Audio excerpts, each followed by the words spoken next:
augmentation du nombre de cas positifs en Europe. Au Sénégal, on en est à cette discussion sur le pass sanitaire évoqué tout récemment au Conseil des ministres avec le chef de l'État et malheureusement, peu de gens vont se vacciner. Oui, je crois bien que le Sénégal, encore une fois, n'est pas un pays loin du reste du monde. Nous partageons les mêmes réalités avec les autres pays du monde. La Russie, jusqu'au moment où nous parlons, c'est pas moins de 1000 morts par jour, plus de 40 000 contaminations. L'Organisation mondiale de la santé a également alerté que d'ici février, si l'Europe ne fait pas attention, on pourrait y dénombrer pas moins d'un demi-million, justement, de personnes décédées. Donc, je crois bien que nous ne sommes pas la plus grande démocratie, nous ne sommes pas le pays le plus riche. Aux États-Unis, le président Biden a obligé la vaccination, en tout cas, dans les services, fédéraux. En Italie, vous avez vu, le pass sanitaire est obligatoire. Ailleurs, en Europe, c'est pratiquement pareil. L'Allemagne, qui aujourd'hui est pratiquement le mauvais élève justement de l'Union européenne, est en train de subir les conséquences justement du non-respect de certaines mesures barrières, mais également liées à la vaccination. Donc, je crois bien que c'est une décision, à mon avis, ça c'est mon avis personnel, salutaire, que le président de la République puisse penser en parfaite entente et en parfaite intelligence avec le département de la santé et le comité national de gestion justement des épidémies pour véritablement, en tout cas, imposer le pass sanitaire. Pour ceux-là qui se sont vaccinés et que ceux-là qui ne se sont pas fait vacciner aussi ne doivent pas exposer la vie des citoyens. Je crois bien qu'il nous faut avoir de la responsabilité. Si Abdoulaye Thiam veut aller à la CAN, il fera tout pour se faire vacciner. Il fera tout pour avoir ceci. Si Evelyne aujourd'hui veut aller en Mauritanie, la Mauritanie nous impose justement le pass sanitaire pour entrer justement dans ses frontières. Donc, le Sénégal, encore une fois, il ne faudrait pas que l'on soit en tout cas un mauvais élève par rapport à tout le travail qui a été fait par les personnels de la santé. Il faut que l'on puisse avancer, très bien avancer, afin que le coronavirus soit derrière nous, compte tenu des impacts négatifs sur le plan économique et social. Je crois bien qu'il faut, en tout cas, de la responsabilité partagée, largement partagée, pour que l'on puisse aller dans le sens de vaincre justement cette pandémie. Des centaines de doses de vaccins ont été détruites tout récemment parce que tout simplement, les Sénégalais ne vont pas se vacciner. À ce jour, il n'y a que 1 298 874 personnes qui se sont vaccinées, alors qu'on parle de quatrième dose. C'est vraiment très très peu.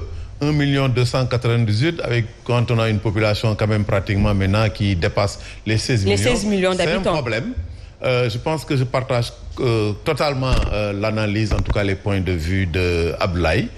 Je pense que c'est une question de responsabilité. L'État, c'est vrai que doit en tout cas mettre à la disposition des Sénégalais, disons, les vaccins, mais je pense qu'il ne faut jamais se lasser en termes de sensibilisation. Ça doit être une campagne soutenue, une campagne de tous les jours, au niveau des médias, dans les marchés, au niveau des lieux de rassemblement. Et j'ai l'impression qu'ici, que dès l'instant qu'on a quelques éclaircies, tout le monde baisse les bras. Moi, quand je quitte peut-être mon bureau, je viens ici, mais pratiquement, à commencer par moi, personne ne porte le masque. Moi, peut-être il m'arrive des fois de mettre le masque dans ma poche, de le porter quand je suis dans des zones où peut-être il y a un regroupement de personnes. Mais bon, finalement, on oublie et bon, moi j'ai pris mes 2 doses de vaccin depuis le mois de mars et juillet. Mais jusqu'à présent, vraiment, je continue dans certaines circonstances à me protéger. Donc, il faut continuer pour moi à éduquer les populations. Et le problème que nous avons ici, et qui est, disons, donc une tare bien de chez nous, c'est l'indiscipline. Nous avons des populations indisciplinées. Il faut éduquer les gens et il faut qu'aujourd'hui les autorités religieuses, coutumières, etc., continuent pour moi la sensibilisation. Il faut que l'État, comme on l'a fait, puisse faire des séances publiques de vaccination dans les stades, dans les lieux, etc.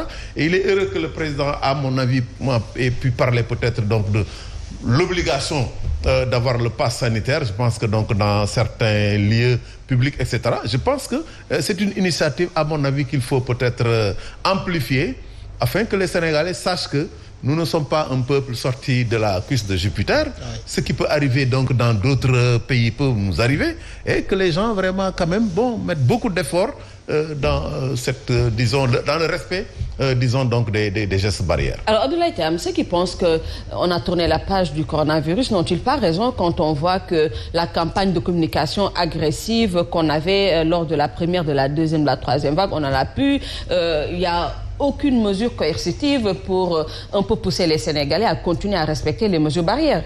Oui, il y a cette part de responsabilité de l'État, je suis tout à fait d'accord, mais il y a aussi la responsabilité d'abord personnelle.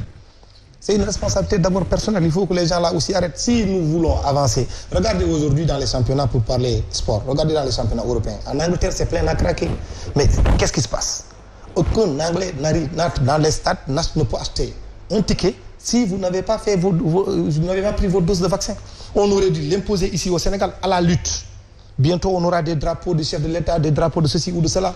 L'arène nationale va être pleine à craquer, mais il faut imposer. Vous avez une belle opportunité aujourd'hui pour pousser à ces gens-là, ces amateurs de lutte, de football, de basketball, de handball, partout ailleurs, pour qu'ils puissent aller se vacciner. Parce qu'aujourd'hui, il n'y a pas une autre solution. La panacée, c'est le vaccin. Il faut qu'on y aille. Comme il l'a dit, il faut qu'on arrête de croire que Dieu a la nationalité sénégalaise. Personne n'est sorti ici de la crise de Jupiter. Ce qui est valable pour les Européens est valable pour les Africains. Qu'on arrête aussi ces idées reçues. Non, ce vaccin a été fait parce que nous, en Afrique, nous avons une population, il faut limiter les naissances, nous n'avons jamais rien créé. La vaccination, on l'a toujours trouvée ici. La poliomyélite, pourquoi ça a créé beaucoup de problèmes ici en Afrique? Jusqu'à un certain moment donné, à chaque fois que vous avez cette maladie-là, on vous disait oui, on vous a jeté du sort, on vous a fait ceci, on vous a fait cela. Avec la Covid-19 aussi, c'est pareil. Qu'est-ce qu'on n'a pas entendu? Qu'est-ce qu'on n'a pas vu dans les réseaux sociaux? À un certain moment donné, comme le président a eu une mauvaise communication, le fait de dire oui, si vous ne venez pas vous vacciner, je vais aller donner ça à l'extérieur, peut-être qu'il était plus ou moins ilcéré, mais aujourd'hui, il est en train quand même de reprendre cette communication-là. La réalité lui donne raison parce que des centaines de vaccins effectivement, ont été jetés à la réalité lui donne raison. Maintenant, il y a plus de 500 000 doses, je crois, grâce à la coopération chinoise qui arrive. Il faut pousser les gens à aller se vacciner.